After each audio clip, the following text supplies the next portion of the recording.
Merci de nous rejoindre sur Alasso 24 et bienvenue dans cette édition d'information. Suite au décès du frère cadet du président du Conseil national de transition qui s'est éteint le 3 janvier, le président du Conseil militaire de transition, le président de la République, le général Mahamat Idriss Déby Itno, est allé compatir avec la famille affligée. Suivez.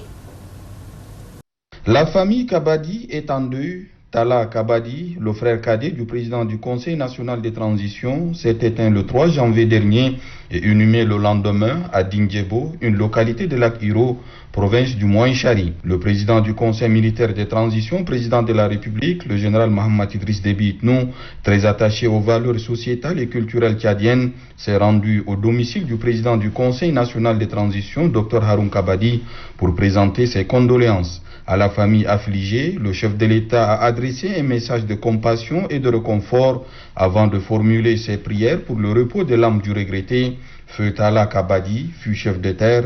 C'est donc un baobab de la localité, un pilier de la famille qui a tiré sa révérence. En lui, Dr Haroun Kabadi et les siens perdent un frère, une personne à qui ils sont attachés, mais surtout un gardien de la tradition. Le président de la République, Mahamat Idriss Déby Itno, a fait part de sa compassion au président du Conseil national de transition, entouré de ses collaborateurs et des membres de la famille.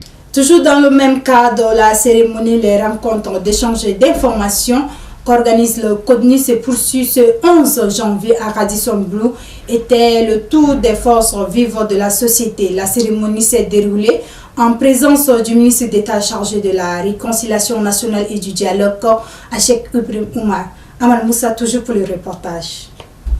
Cette rencontre d'information et d'échange permettra aux forces vives de la société de s'imprégner concrètement de l'organisation du dialogue national inclusif, comme l'a souligné le président du comité technique du CODNI, Ngambay Arman Djegoltar, dans son intervention. Il n'a pas manqué de faire la présentation du CODNI, comme dans les précédentes rencontres, à travers une projection vidéo. Depuis le mois de juillet 2021, le CODNI a été mis sur pied. Et depuis cette date, beaucoup de nos concitoyens certainement ne savent pas trop à quel niveau on est avec la préparation. Quelles sont les étapes qui caractérisent la préparation? Et quand on dit que le dialogue va démarrer le 15 février, est-ce que le comité peut expliquer un peu si cette date-là est tenable? C'est donc l'exercice pour lequel nous avons convié. Et en tant que président du comité technique, je planterai le décor. Ensuite, chaque président de ce comité thématique interviendra avec une moyenne de 15 minutes maximum pour vous présenter un peu l'économie de ce qui a été fait. Nous avons 5 sous-comités thématiques et à la fin, donc, on pourrait avoir ce temps d'échange.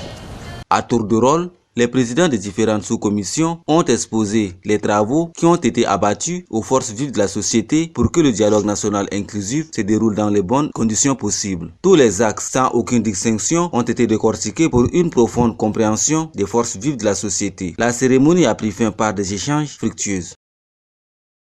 Présent à cette cérémonie, le ministre d'État chargé de la réconciliation nationale et du dialogue, Achek Ibrahim Oumar, dit que les forces vives de la société sont des poumons même de la société. Suivez un extrait de ce propos au micro de Ahmad Moussa Kali.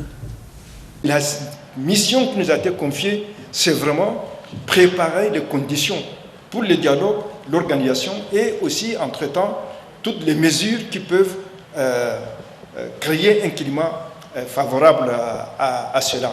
Évidemment, c'est une œuvre imparfaite, et comme vous l'avez suivi, ne serait-ce que pour mettre en place le CODNI, comme on l'a fait pour la CNS ou les forums ou dans d'autres pays. C'est une commission préparatoire en quelque sorte.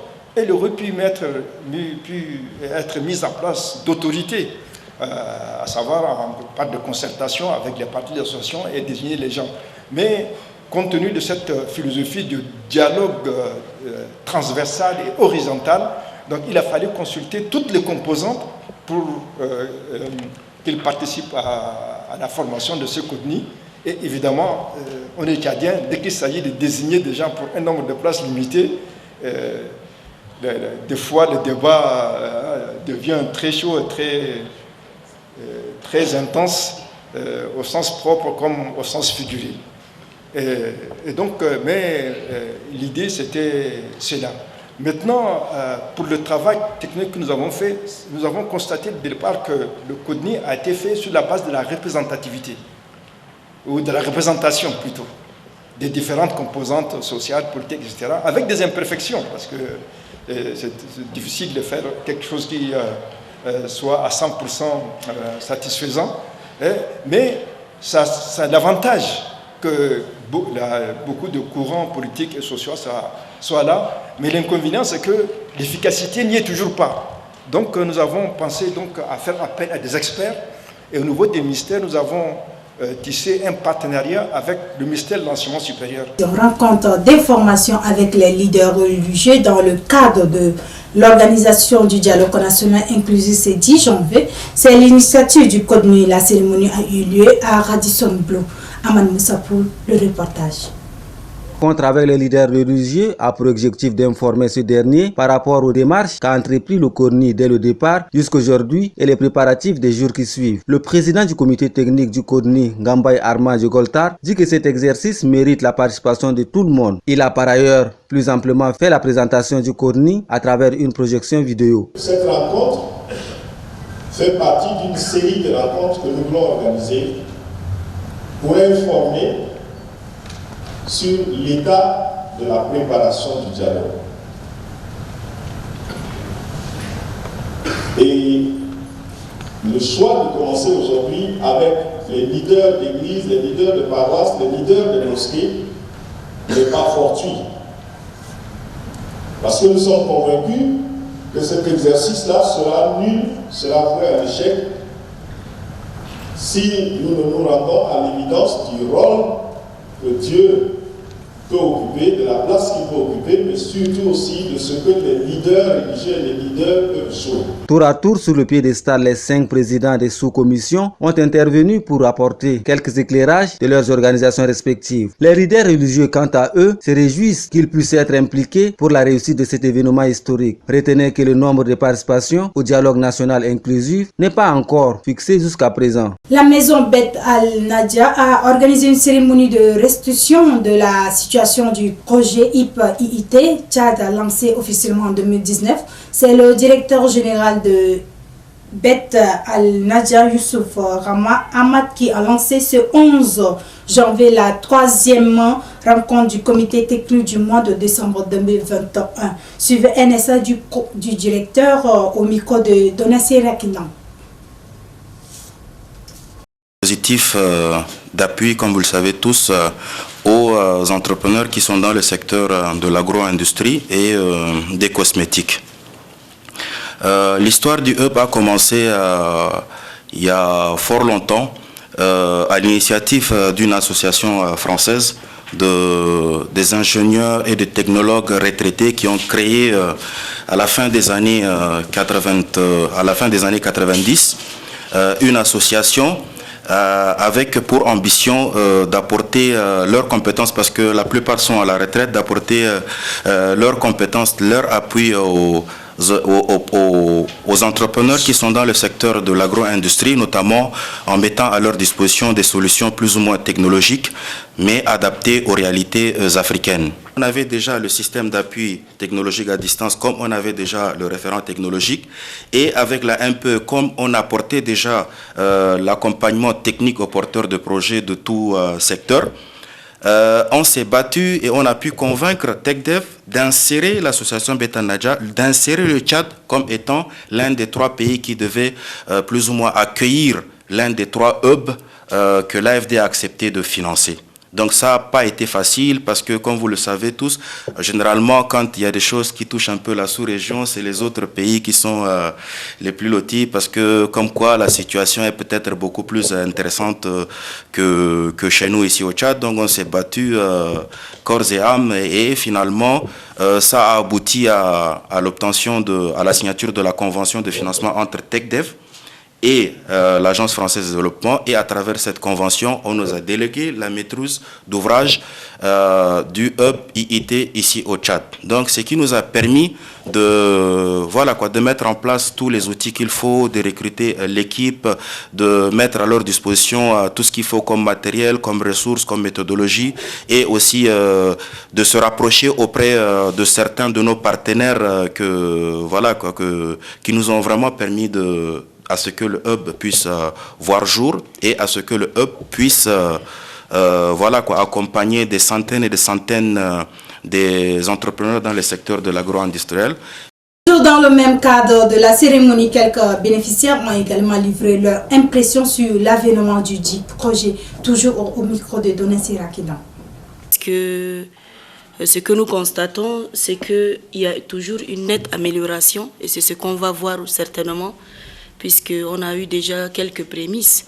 Étant membre de Beta Nadia et aussi très actif au niveau du Hub Haïti au Tchad, nous apprécions la façon dont nos membres de l'AFSET sont reçus ici et qu'il y a un développement technique, un appui conséquent en ce qui concerne leurs initiatives, les initiatives féminines dans l'agroalimentaire. Il y a une nette amélioration. Et nos espoirs aussi se tournent vers une certification. La certification qui se veut imminente, parce que lorsque nous produisons, tant que nous n'avons pas une certification, nous ne pourrons pas vendre, même au niveau national, mais aussi à l'échelle internationale. Donc pour cette édition, je pense que nous allons tous ensemble peut-être essayer de mettre le point sur cette note de certification pour amener donc la plupart de nos membres et nous-mêmes, puisque nous sommes aussi des promotrices, de nous amener vers un Made in Tchad.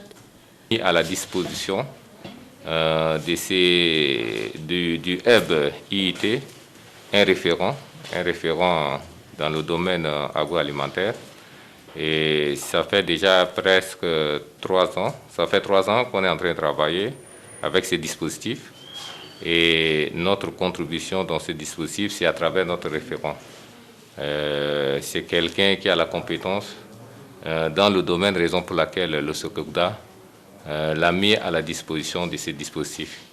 Et c'est un dispositif que nous saluons puisque c'est vraiment une préoccupation, surtout au niveau du SECOGDA, puisque la mission du SECOGDA, c'est l'évaluation des risques et la conformité relatifs à toutes les denrées alimentaires.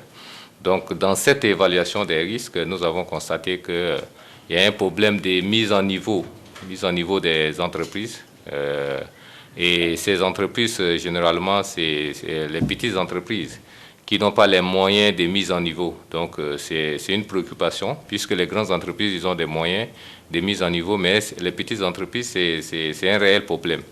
Donc, à travers ces dispositifs que nous saluons, ils peuvent déjà donner un appui aux mises à niveau de toutes ces petites entreprises-là. Sur ce point fait cette édition d'information. Mesdames et messieurs, merci pour votre fidélité. À très bientôt.